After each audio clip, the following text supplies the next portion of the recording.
Excuse me? Yes. Can you please pass the cinnamon? Yeah, sure. Thank you. No problem. Hi, excuse me again. Yes. I'm Ashwini. Shraddha. Yeah, Nice to meet you. Nice to meet you too. So I never thought I would bump into Chief Marketing Officer. oh, no problem. It's a small world. I know this question was a bit tough, right? I mean, you're working on a global scale for marketing for one of the top ranked consumer product. So tell me, I mean, what's something new you're doing? I'm just excited. Okay, sure. So actually, I have to run for a meeting in 5 minutes. As you may know, the products of Orange are not being perceived as positively as they were. Lots of our customers are going to competitors.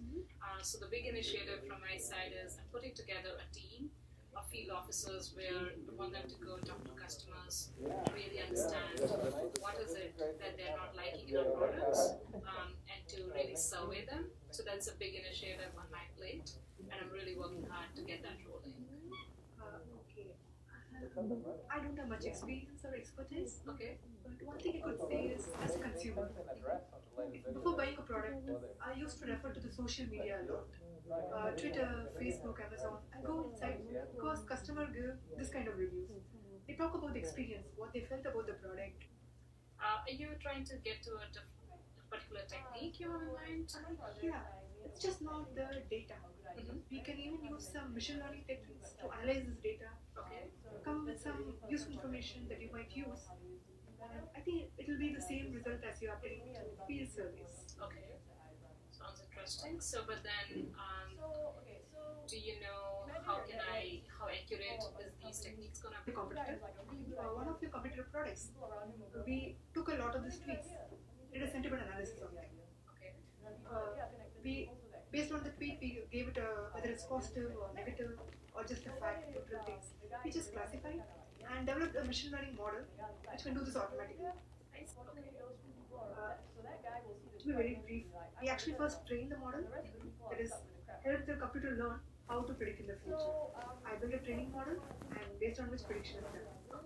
If my training model is good, made with a large number of data and data of good quality, that determines how accurate it is. I see. Interesting. So then, but what about, so computers take everything very literally. They do not understand sarcasm or metaphors. What do you do about it? Like, how do I go try to extract the underlying meaning, what customer is trying to tell us using this machine learning models?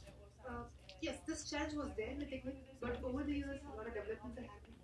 There's a kind of opinion mining, lexicon dictionary database, and there's a database of sentiments of positive, negative. Huge tools are developed, and over the time, the accuracy and the rates of prediction has increased. There are some shortcomings, but still gives you that first estimate. This, you don't, once you build the model, you can use it again and again. Imagine you every month at the end of the month can just pick up the tool, tell that what people talk about your product in the tweets, and it can tell you, say, so many people tweeted about you, but can even say so many people, say 40% of them were negative about it, 60% are positive. In fact, if we could work a little more on the product, we can go one step deep and tell if positive, what positive, if negative, what negative that I should worry about.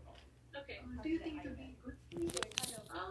The whole problem statement sounds really interesting because it will basically cut my field officers from 100 to maybe 10.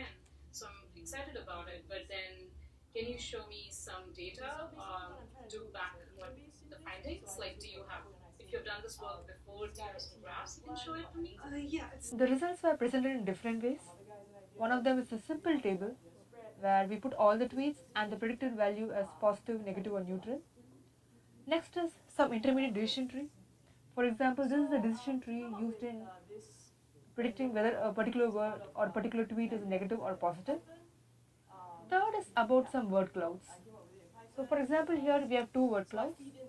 The one on the left is about positive, on the right is about the negative sentiments. Let's see illustration of this. So, these are some of the positive sentiments in terms of the tweets we collected. Many of the tweets are talking about their love, thanks, how they feel great about the product, and how much they like a book followed by watch, and how is the brand perception. Similarly, if I want to see the negative, perception. So this is a website. Yeah. So you come in and you see some random graphs. The idea is that you can come in here and it Looks asks you like quite a specify lot. network. So I'll say Now these are just variables. you may be interested to know how the connection is. For example, A little network in terms of updates of what?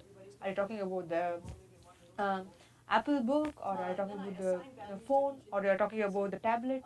So there can be questions of that kind. landscape that I talked about. To solve that, we gave another kind of representation. Generate landscape. It's called as a network diagram. Slightly different ideas. This guy is Sorry? 0.72. This guy over here has that idea that maybe Yeah. 0.29. So here, for example, all the big balls are the biggest issues. The update issues, iPhone related issues, music related issues, service related issues, etc. Now we can go one more step. For example, if I say update is the issue, updates are what? Looks like iPhone, and then also looks like touch is becoming a problem whenever there is update. Similarly, if we go to music, so many people have some music related issues in terms of listening, in terms of making some new music in Apple. So these are some very popular comments on a negative trend. Hi everybody, I'm Shweta Jindal. Hello, I'm Ashwini. We are MIT STM students and we are working on a project together for 1.125. I hope you guys enjoyed our video and got a gist of what we were trying to accomplish in our project. Take a look at the tool as well as the presentation, and any feedbacks or comments, please let us know. See you. See ya, thank you.